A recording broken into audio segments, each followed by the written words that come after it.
A great tragedy happened this week when Congress approved FISA and sold out the American people. No one in the mainstream media is talking about this. So I'm going to explain what happened so that you can understand how you're getting screwed.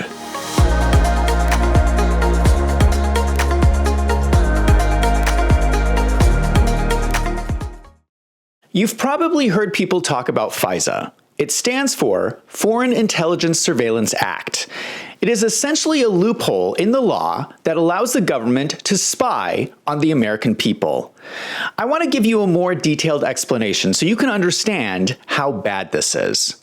On September 11th, 2001, two planes crashed into the Twin Towers in New York. 2,996 people died in really horrible ways when the buildings collapsed.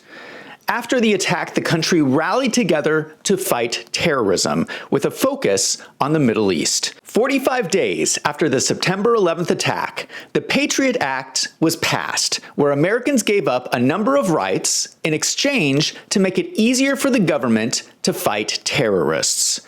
One key element of the Patriot Act was to make it easier for U.S. intelligence agencies to use the FISA process to perform searches without a warrant. The Fourth Amendment of the Constitution protects all Americans against unreasonable searches and seizures. It specifically states that no warrants shall issue but upon probable cause. Our founding fathers wrote this down because they did not want the government to randomly search people without a good reason. At the time, England was performing random searches on people they thought were political enemies.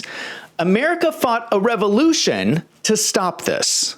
The normal process in America today is if the police want to investigate you, they have to write down their reasons and give it to a judge. The judge will review it to determine if the police have probable cause. If probable cause exists, they will issue a search warrant. If this process is not followed correctly, then any evidence found during the search cannot be used in court against the defendant. This is all because you have the right to privacy in the Bill of Rights. So what does FISA do? If the government suspects an American is somehow related to a foreign terrorist threat, rather than get a normal warrant, they can take the request to the FISA court. The target does not even need to be communicating with a foreign nation. They could be considered a lone wolf, working entirely alone. If the FBI thinks the target's actions will benefit a foreign nation, they can call the person a terrorist on behalf of that nation who they have never communicated with. The FISA court is a secret government court. A FISA judge will review the request. The judge does not need to determine probable cause or notify the target. All the judge is doing is determining from the FBI's letter if the search relates to foreign affairs. That's it. Once approved, the FBI can perform the search. This allows the FBI to come up with a reason to search almost anyone for anything. They can search for phone records, emails, text messages, computer records, credit history, and bank records. These were all the things they previously needed a warrant for, and now they can just ask the FISA court. This was all done to prevent terrorism. Americans gave up their rights to make it easier for the government to catch terrorists. But that's not what happened. Between 2003 and 2006, the FBI issued 192,499 requests for searches, which led to one terror-related conviction. That one conviction would have happened without the Patriot Act. You would have thought the government would have stopped doing this back in 2006 when it wasn't working, but it continues to this day. A recent update in 2022 showed that in 1 year, the government reported in excess of 278,000 non-compliant FBI queries of raw FISA-acquired information. What the FBI is doing is they're investigating potential criminal activity in the US, and they'll say something like, "I don't want to bother getting a warrant. Let's go to the FISA court instead." Then they'll get a FISA search authorized without any relation to foreign intelligence. they're performing searches on Americans without a warrant. This is the exact same thing we fought a revolution against England to stop. Let's put this in context. The Founding Fathers wrote in the Declaration of Independence, "We hold these truths to be self-evident, that all men are created equal, that they were endowed by their Creator with certain unalienable rights, that among these are life, liberty, and the pursuit of happiness." As an American, you have rights that were given to you by God. Just because you were born, you have rights. You have the right to live your life without the government interfering and bothering you. You have a right to your property without the government coming over and rummaging through your things. That's your stuff, not the government's. The government needs to keep their nose out of your business unless they have probable cause under the Constitution. The most obvious example of FISA violations was with Donald Trump. Trump was running for president against Hillary Clinton in 2016. The FBI used a FISA search to put a wiretap on the phone of Trump's foreign policy advisor, Carter Page. This was based off the Steele dossier claiming that Trump was working for Russia. This report, paid for by Hillary Clinton's campaign, was found to be completely false. This was a blatant misuse of the FISA process. It was clear that Trump's aide was not a terrorist. In fact, we know from the Durham report that the FISA request contained at least 17 significant errors or omissions. It also found that several FBI agents working on this case believed that Page was not acting as an agent of Russia and was not a threat to national security. Despite knowing that Carter Page was not a terrorist, they renewed the FISA surveillance 3 times. This had nothing to do with stopping terrorism. This was about finding out what people were talking about inside the Trump campaign. Just so you understand, this was not low-level FBI agents. The people requesting to spy on Trump's campaign were the most powerful people in Washington, D.C. Here are the signatures on the Carter Page FISA applications, and it includes James Comey, Director of the FBI, Sally Yates, Deputy Attorney General, and Andrew McCabe, Deputy Director of the FBI. The Durham report also uncovered handwritten notes by CIA Director John Brennan, where he briefed President Obama about the alleged approval by Hillary Clinton on July 26, 2016, of a proposal from one of her foreign policy advisors to vilify Donald Trump by stirring up a scandal claiming interference by Russian security services. The President of the United States was weaponizing the FISA process against a political opponent. This is abuse of power, and exactly the same thing we fought a revolution against England to stop. That was a lot of background, but it's necessary to understand what happened this week. The Patriot Act was always meant to be temporary. Americans would temporarily give up their rights to a search warrant in order to fight terrorism. There was a sunset clause where the FBI's ability to use FISA would expire. That time was about to end on April 19th, on Friday. A week prior, Congress brought a bill to the floor providing authorization to extend FISA so that the government could continue spying on Americans without a warrant. I think most Americans would say no. Let's stop spying on Americans. This is an issue that people on the left and the right are critical about. Why are we giving up the Bill of Rights? I'm not aware of a single example where it has done anything to stop terrorism. On the contrary, we have hundreds of thousands of examples where it was used inappropriately to spy on Americans that had nothing to do with terrorism. It's not working. The government's abusing their power. Let's stop this. But that's not what happened. There was incredible pressure on Congress to extend FISA searches. Here's Mike Johnson, the Speaker of the House, explaining why he supports FISA searches.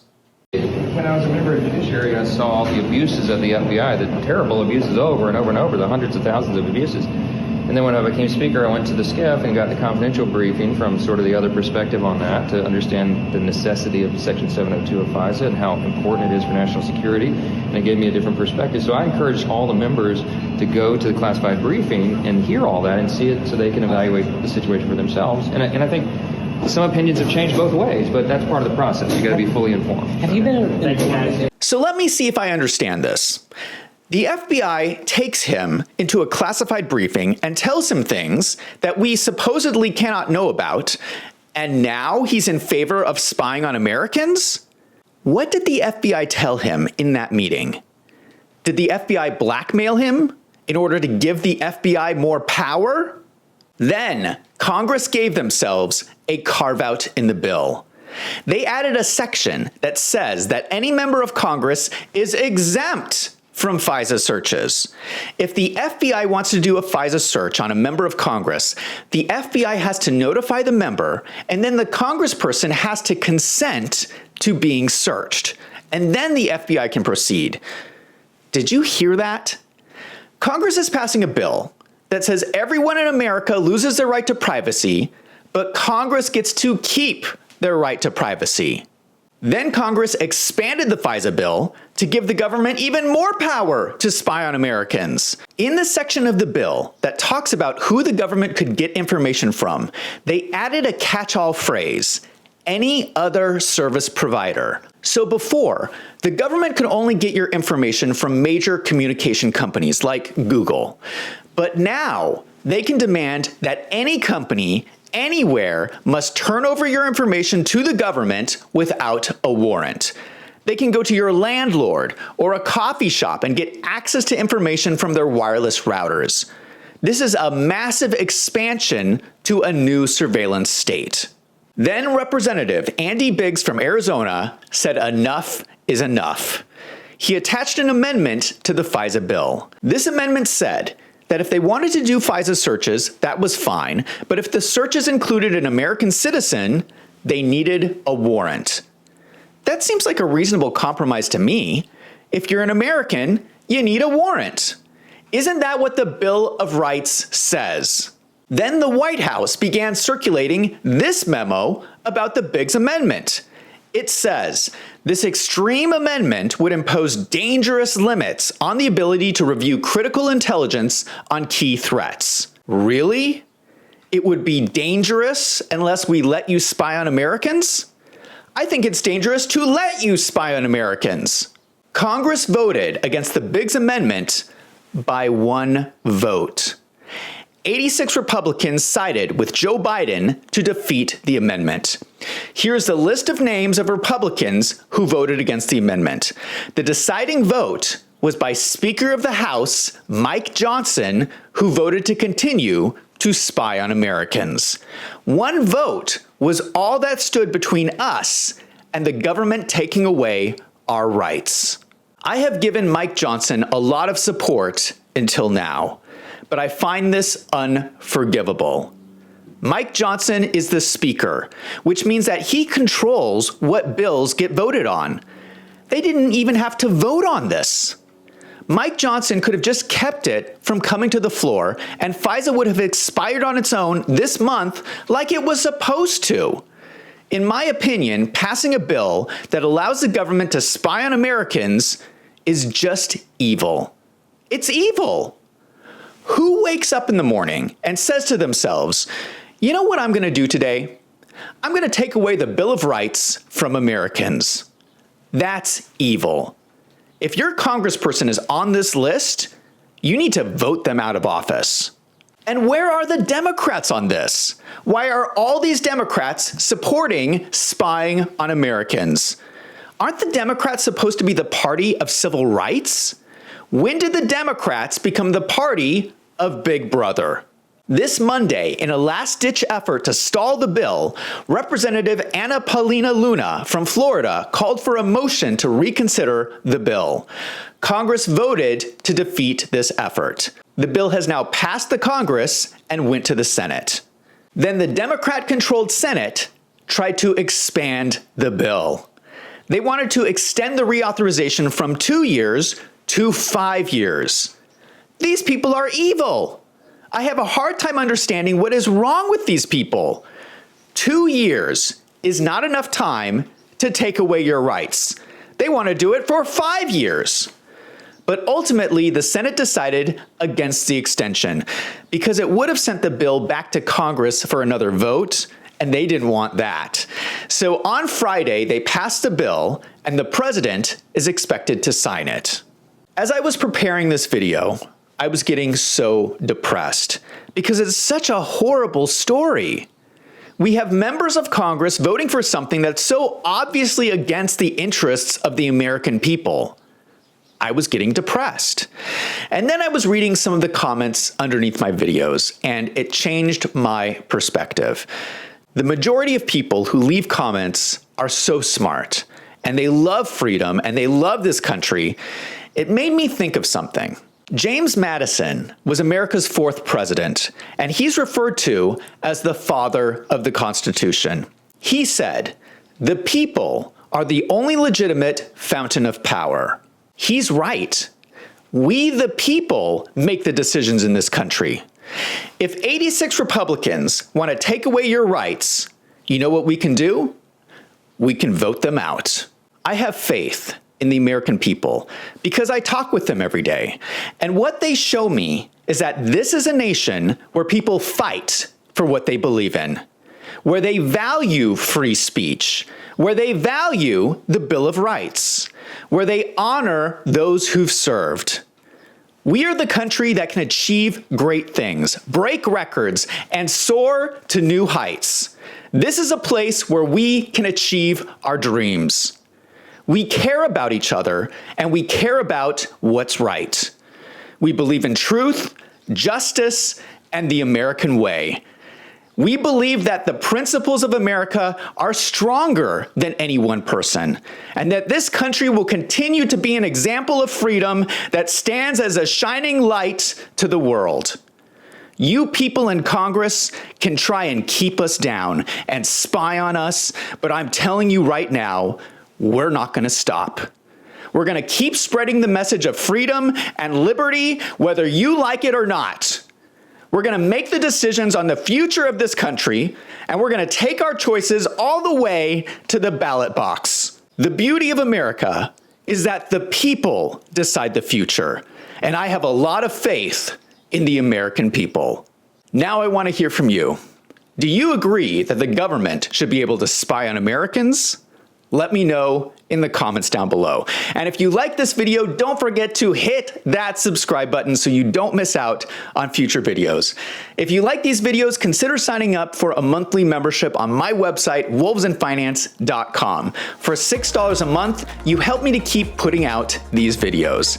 I'm Zach from Wolves and Finance. Thank you for watching.